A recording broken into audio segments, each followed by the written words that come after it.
Megan to the rescue again. If it hadn't have been for her, she finally talked me round, got me to swallow my stupid pride and do something about my problem. Don't wait until it's too late. Talk to your GP about Viagra, the easy, effective treatment for erectile problems. And bring back the spark that made you both so happy. Computer on, check. Message composed, check. Start selected, check. Right, release the brakes and apply full power. Imagine being able to contact all your staff on their mobiles instantly in one go. Vodafone Business Web to Text. Keep your business running at full throttle. Freeview was so quick to set up. I just plugged it into the back of the TV, Yeah, basic. It's really easy to use, and I can see what shows are coming up just by using the remote. It's all really clear in this brochure from the retail store, which is great because I'm not the best for technical stuff, Jim? Shocking. Jim? Visit any appliance store to find out more or to purchase your Freeview receiver. Laugh. I've got it noted. You nudge and grin. It's on the record.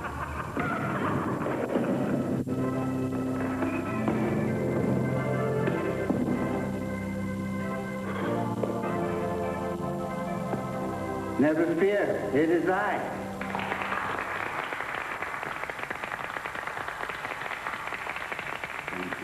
Now, to work.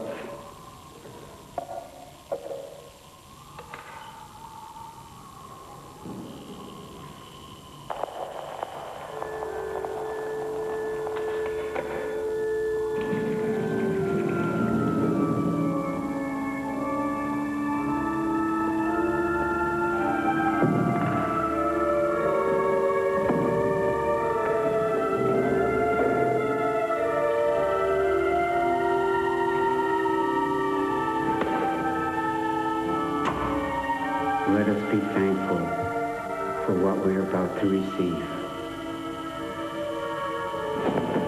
Dear Mrs. Sheldon, how glorious you look with that wig pasted on your head and your teeth glued together without a trace of a smile. There never was. Remember? I remember how you snubbed me, disdained me, while stuffing yourself with cream tarts and chocolate eclairs. And here you are, lying still.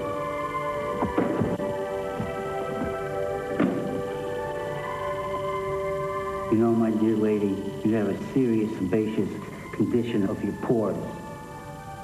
That's been your problem your whole life. Bad diet, too many parfaits, too many sundaes, too many cakes. Speaking of cake, I'm gonna bake you the best cake ever baked.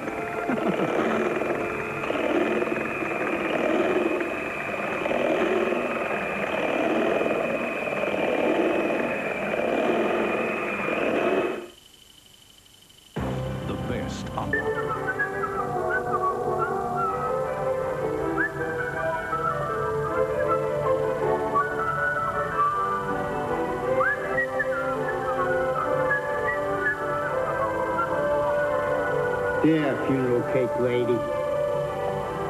All curly cued and decorated. Little smile for eternity.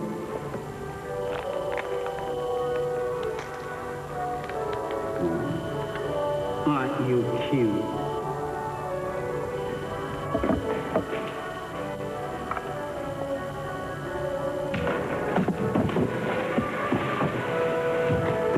Yeah. All shut up for 1,000 years. And nobody be the wiser. Bye. Mr. Once upon a time, Nick Trott and Roger Farrelly were two very bad little boys. Roger! Nick! Bend over that just now! I'll teach you! 20 years on, nothing's changed. Naughty boys. The Morning Rumble from 5:30 weekdays on The Rock. No one. So that's it. Now, after the eggs, we'll just add water to moisten, and then we can stuff our little chalk. You put your right hand in, you put your right hand out.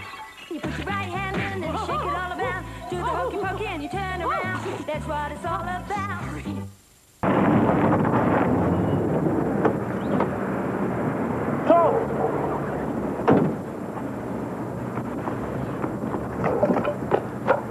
Tom! Oh! Guys, Sam, what are you doing here? Marge sent me. She seems to think you're lying around on the floor unconscious or something. Oh, that'd be right. She loves disasters. That's why she works at the clinic, you know. Tom, she's been trying to ring through all afternoon. Oh, tell me about it. I came down here for a bit of peace and quiet. It's not the telephone. It's the old biddy from next door. I think Marge has got her trained to spy on me. Well, at least you're not lonely. I'd rather spend 10 years alone on a desert island than 10 minutes with Deirdre from next door, mate. Yoo-hoo! Tom! Oh, speak of the devil. Is everything all right? Yeah, everything's fine, Deirdre. Everything's fine. Thank God. I only just popped down to the shops, and we can imagine what I thought when I saw the ambulance in the drive. Well, Sam's my workmate. He just popped in for a chat. Actually, I'd better get back to work. Sam. Tom, you should be taking it easy. Now, come on upstairs, and I'll make us a nice cuppa. God. Good boy.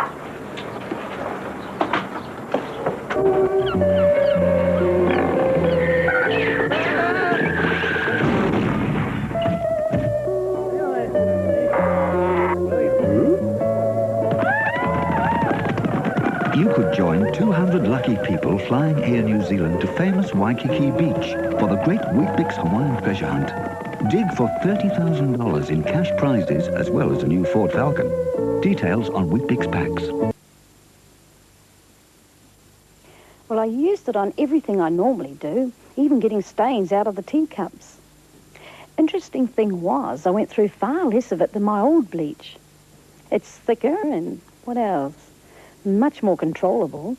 J-Power New Generation Bleach. Now there's an easier way to tackle the tough jobs. Definitely better. Definitely. Ask anyone outside Dargaville who Sharpie Benz is, and they'll say, it's a road sign, isn't it? But to everyone who lives around here, Sharpie Benz is a household name. A party without Sharpie's rendition of Dawn Chorus over Kyo just wouldn't be the same. Make the occasion with everyone's favourite Griffin snacks.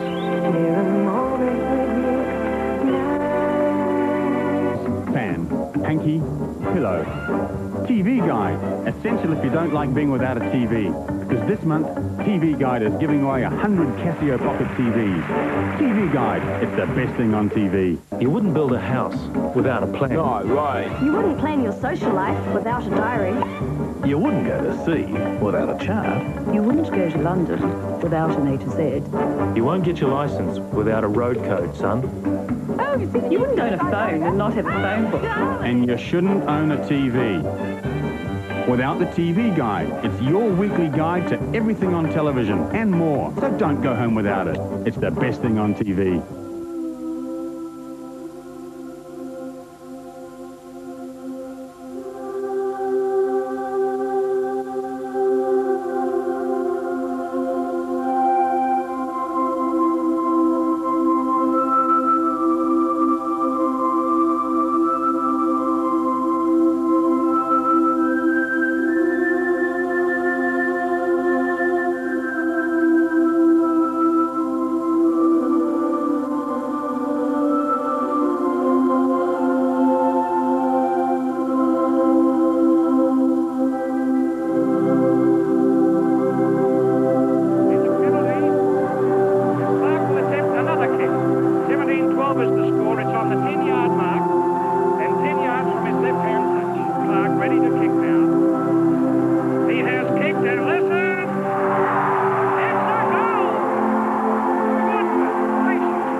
supporting the whole of New Zealand.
New Zealand at its finest. Hello? Hello? Oh, don't do that. I'm sorry. I was looking for Rachel. Well, I haven't seen her. They're normally gone by the time I start. She seems to have gone missing. Do you mind if I have a look around? Go for it. You know what?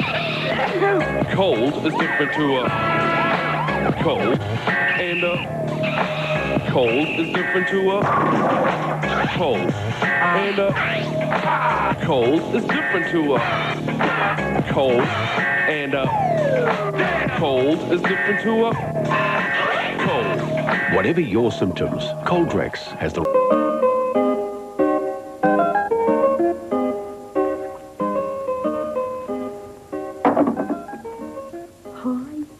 Guess what? I think this time I'm in love. It's crazy, but I get this feeling every time I think about him. That's all the time. I met the other night at a party. He and his friend were out on the veranda. Well, as soon as I saw him, this warm glow pulsed through my body. I had to go to the bathroom to cool off. Well, when I came back, I made for the veranda. His friend was there alone, so I introduced myself and talked, and eyes flicked all over the background, and suddenly he was there. Who's this lovely lady? Those were his first words to me. Oh.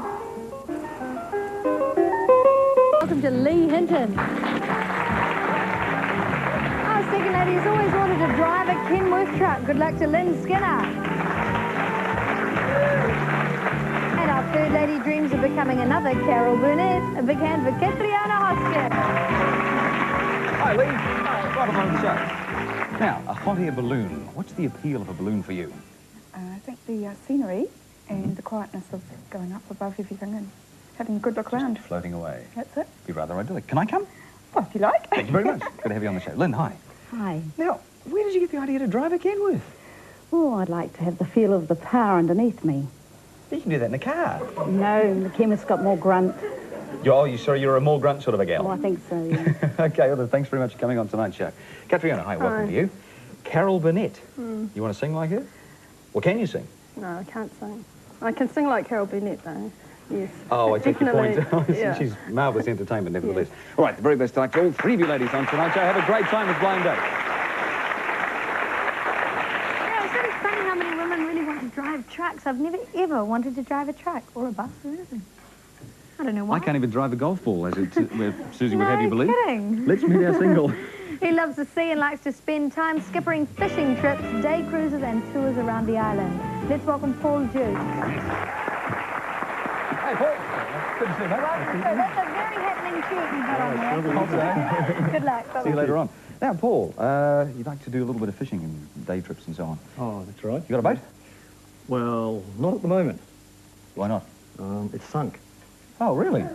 What, are you in the process of recovering it? Not at this time, no. Unfortunately, it's a bit deep. How deep? About 5,000 metres down. You're kidding me. No way. I didn't think the ocean went down that far. Oh, it's still going down. 7,000 metres. Blimey, you've lost that one well and truly. Okay, take a seat. You're getting away with the game. Cheers. I don't suppose your boat's name was Lucky One, was it? Not quite. No, absolutely not. Right, here's how we play the game. We ask your questions to the ladies on the other side of the heart wall. Once they've answered, make your choice for your date at the end of the round. Let's have your first question now to player one, and let's see what happens. Okay. Right, player one. I'm a perfectionist. What about you is perfect? Well, it would have to be my legs. Smooth to the touch and long to the look.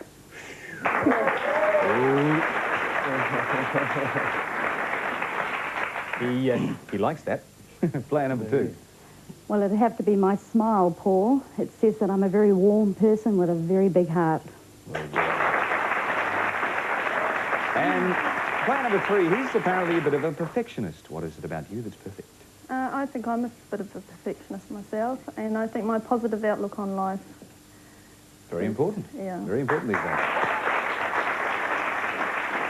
Well, Paul, we got a variety of answers there. Now, which of those three attitudes do you like? Well, I like a positive outlook. I'll take player three. Okay. All right, let's see what happens with your second question now, Paul, to player two. Okay, player two. Now, there's no doubt about it, life is really too short. So, what do you want to do before it's all over?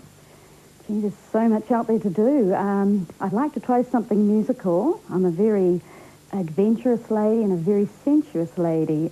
With the right guy, we could really make music together. All right. Player three, we all know that life is short.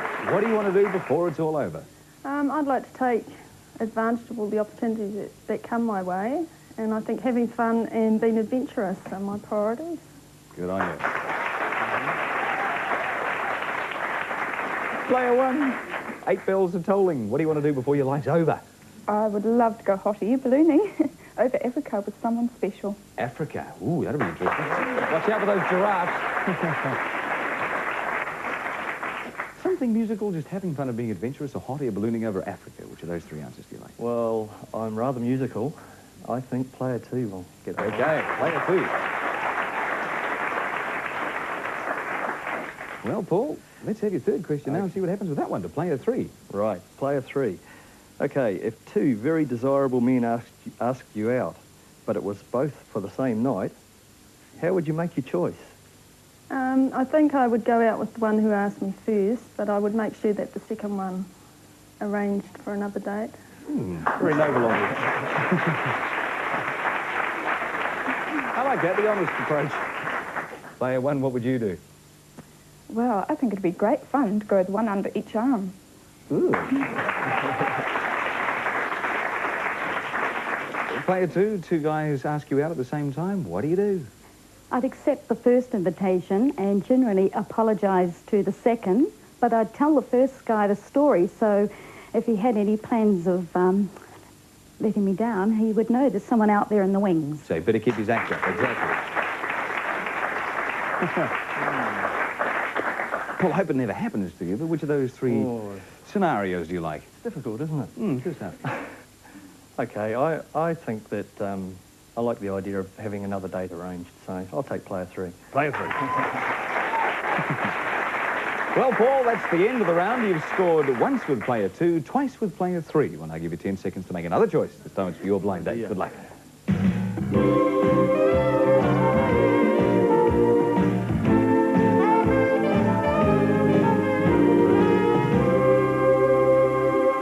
Paul Dukes, our pleasure having you on the show tonight. Who is your choice for your blind date? I think I'll stay with player three. Player three. You got to go with the odds. You've got to go with the odds. Paul, please do step down and introduce you to the other ladies. This lady rocketing around the wall is Lee Hinton. Player two is a shop assistant who loves camping and country and western music. This is Lynn Skinner. And player three is already over at the wall. Just step up a little bit closer if you would. Would you like to keep your questions or shall I hang on for you? Oh, you might like to add this memento. Oh, yes. Absolutely. Right. Your blind date's part-time shop assistant and she's interested in meditation. Yeah, you're all carried away. Paul Dukes meet Catriona Hoskin. How are you? Got acquainted now? Yeah. Lovely. To get to know each other just that little bit better, we're sending you on a date for two to Christchurch. All in Patriota, sample some truth. At Ringo. Well, we'd heard about this civic reception that was going to be for free. My family were pretty poor. We couldn't afford to go to concerts, and once we knew this was going to be free and during the day, and it was a school week, well, the only thing you could do was wag.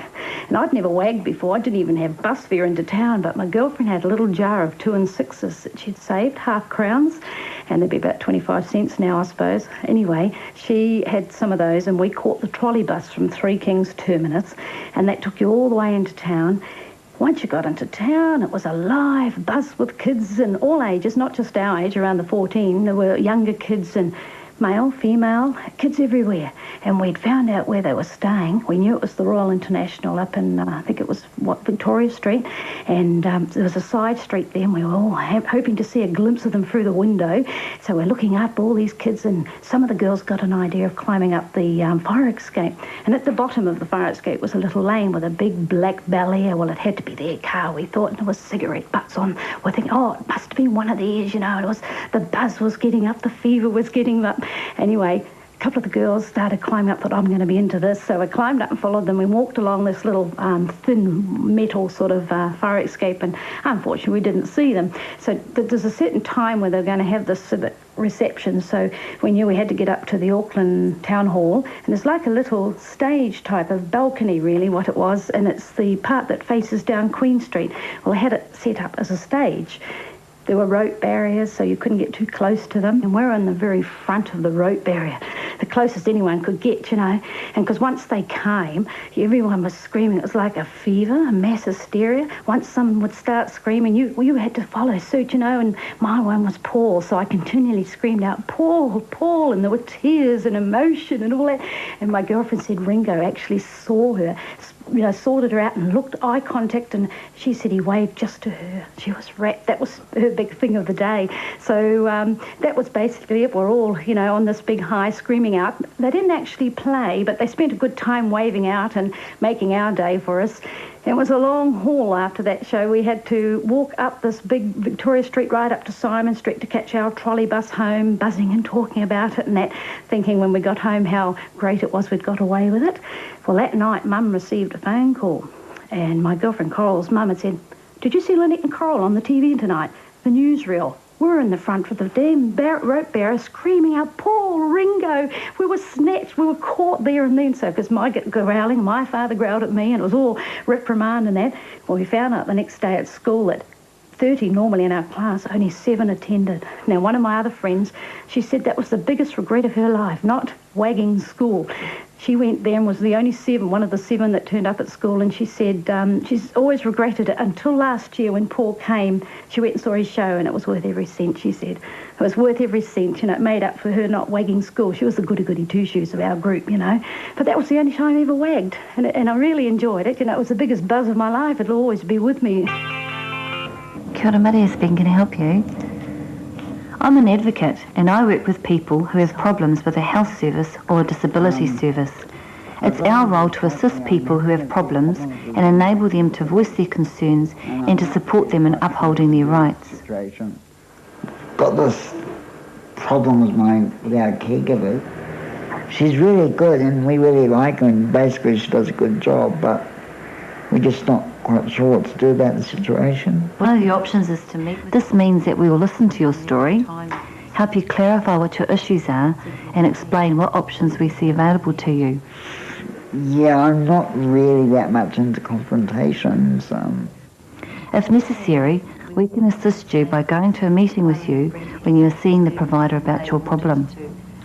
We can assist you in writing a letter or making phone calls, and if your complaint is serious and needs further investigation, we'll support you in that as well. Yeah, we'd just like to try and be as independent as possible, really.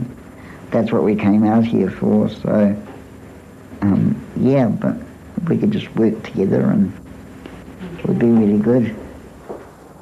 The Health and Disability Commissioner's Office has published a brochure outlining in detail all of the rights in the Code of Health and Disability Services Consumers' Rights and Independence.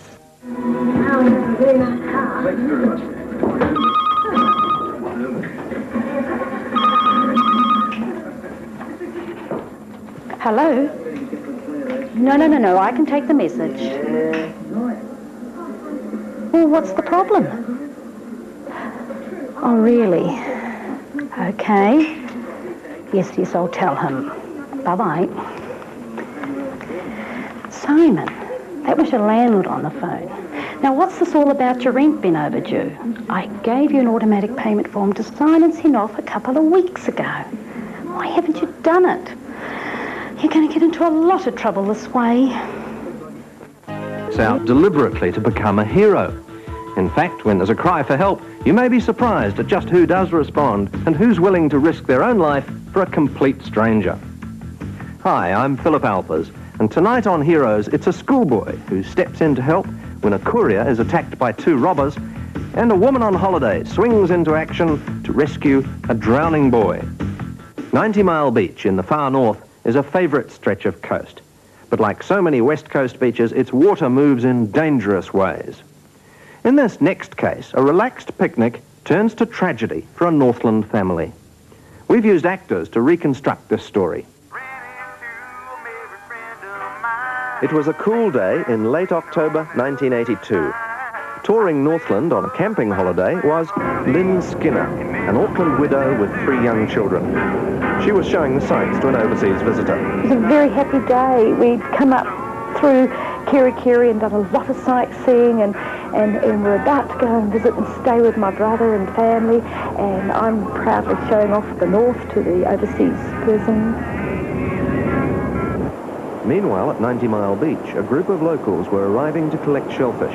Among them, 9-year-old Keith Garrett. Come on! Keith's mother, Jean, was there with her friend, Swanee Dean.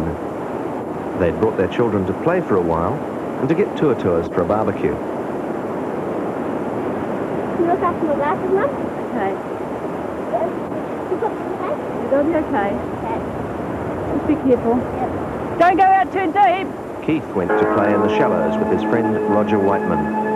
Roger had nearly drowned as a small child, so he was very cautious.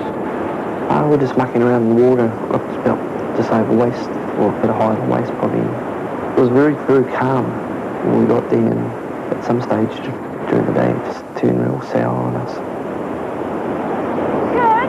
You're too far out. Come back in. Okay, Mum.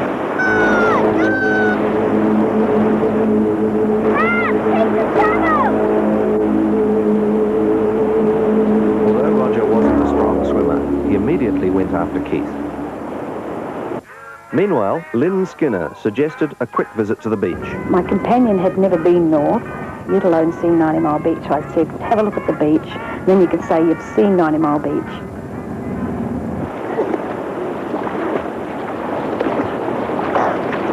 Keith had been dragged out beyond the breakers by the time his friend Roger got to him. I tried holding him up, keeping his head up above the water, but found that he was keeping pushing me down like he was climbing on me. At the point where I couldn't really do anything more. I couldn't get him back in.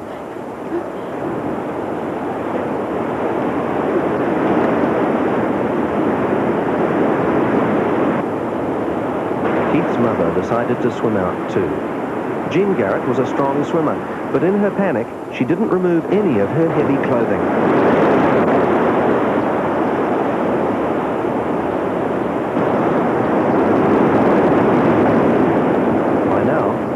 Was exhausted. I realised I couldn't get him back in. Okay, here comes your mark, you'll be right. Just turn up. I didn't have enough strength now to drag him in with me, so smallest little blind needle blind. I can't bring him in. He's over there. Go down.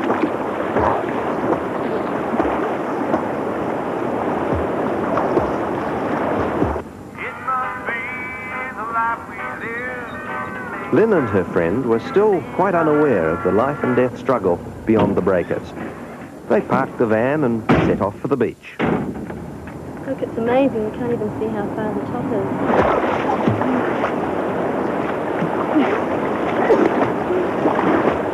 Come on! You'll be all right! Just stay calm. Come on. Head for shore.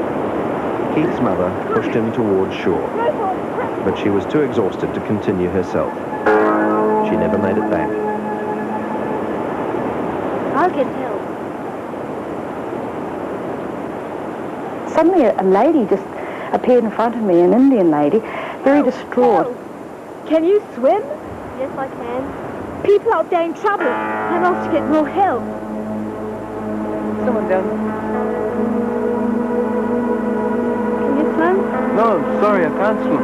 It was a snap decision, bang. I don't ponder on these things. My mother always said I was like a bull at a gate. The feeling of panic, anxiety, and getting out. I knew I was going to go out. I knew it. Stripping off the gear that I didn't want to be swamped under with, track pants, shoes, my watch. I thought to take that off. And it just seemed to be forever running to this water's edge. It just seemed to take forever because it's so far from where we were standing at the sand hills. And by the time I got to the water's edge, I was huffed and huffing. Does that person need some help? Roger Whiteman had managed to battle back through the rifts, but Keith hadn't the strength to follow. Lynn could just make out his head beyond the surf. And I knew I had to go out. It was a gut feeling. It was just like my son being out there. It's just something that's inside, you know, another human being. I was scared stiff. I really was scared to go out in that water. Those waves were pretty big, and he was out beyond those fluffy white breakers.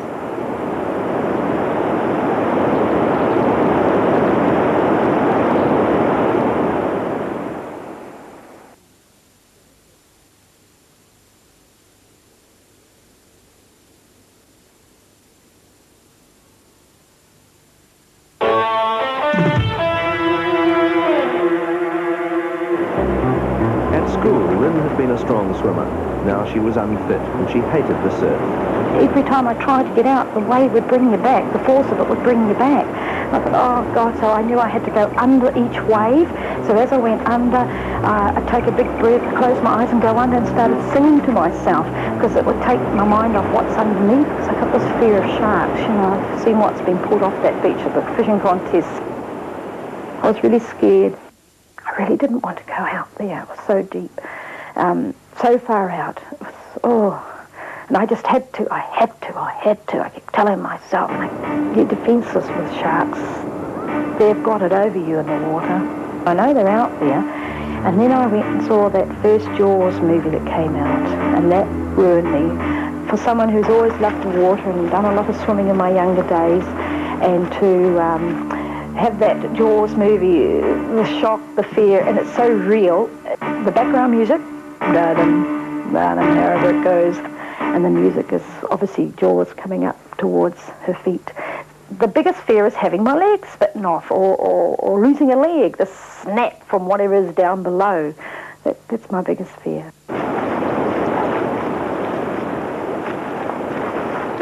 Even when Lynn reached Keith, her problems weren't over. As soon as I got to him, he sort of grappled me like as if I was a pole or something, and he just wanted to climb on top to get out of the water.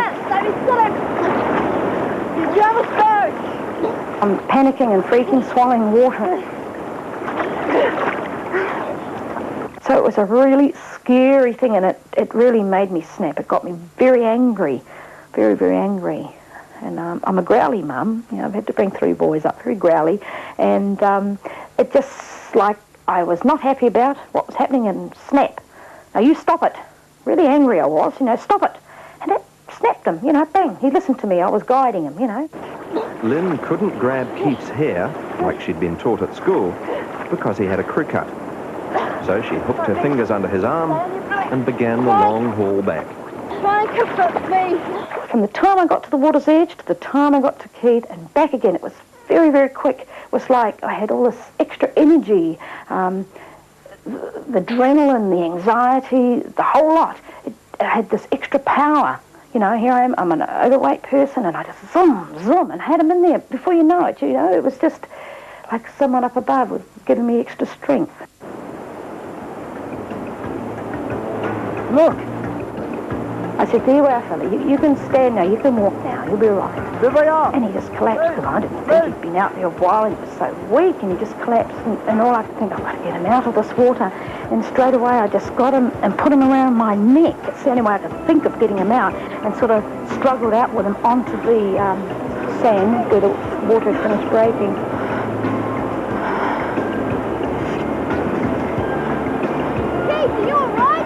Lynn still didn't know that Jean Garrett was missing. Swanee Dean hadn't told her. She was still away trying to raise more assistance. And Keith hadn't mentioned his mother. In fact, Keith was so disoriented that for a while he thought it was his mother who dragged him ashore. You're okay. It's okay, Sonny. You're okay.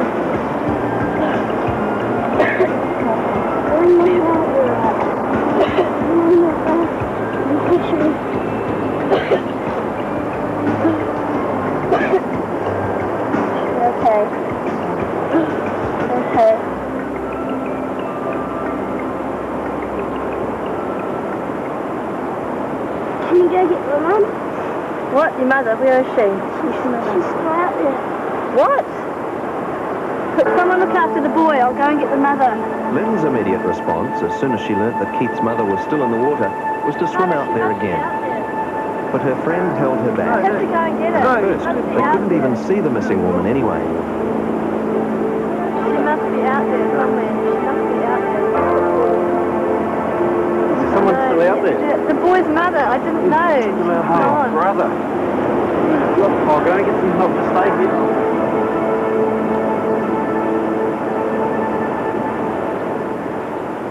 Qatar from Newton. Qatar replied. Roger, I'm down here at 90 Mile Beach. We've got a woman lost at sea. I need some assistance, please. Constable Bob Newson and a surfboarder went out and brought Jean Garrett's body back in.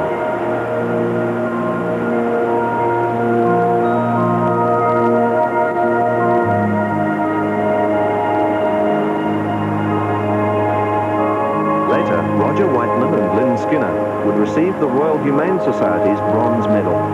But for all of them, the success of Keith's rescue was overshadowed by the death of his mother.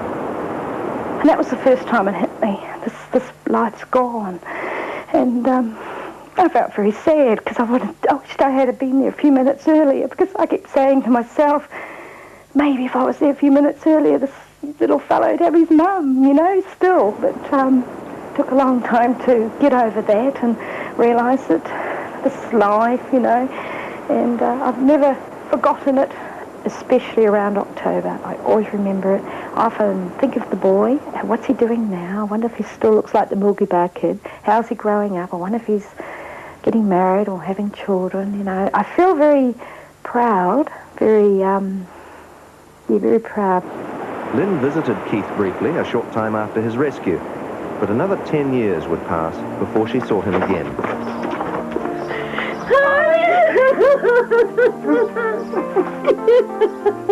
Oh, good to see you. Oh, you've never left my mind. You've always been on my mind. You don't wear your glasses. No, contacts now. God. Last time I saw you were just down here that year after it happened. Yeah. You look like the little Milky Bar kid running along the road with your little blonde hair and your big glasses, eh? Oh, gosh, you're looking well, and I believe you're farming now. Yeah. Well, I decided at school that I'd be willing to risk my life to save someone else, because of the fact that someone risked their life to save me. And just because I don't want to see someone else's family go through what my family went through. You know, it's just a normal thing. It's a love. It's something you felt from within to help another person, whether it was an old man out there or whatever.